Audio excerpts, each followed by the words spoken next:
项目正在法板钢筋的绑扎工作，法板的厚度是1.3米，过2天浇筑混凝土，属于大体积混凝土浇筑了。板面上有工人正在陆陆续续的干活，面层以下有工人在底部绑钢筋。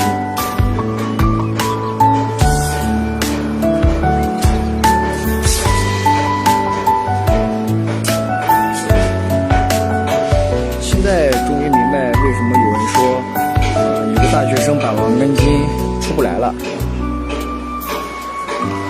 那就是在做基础的钢筋啊。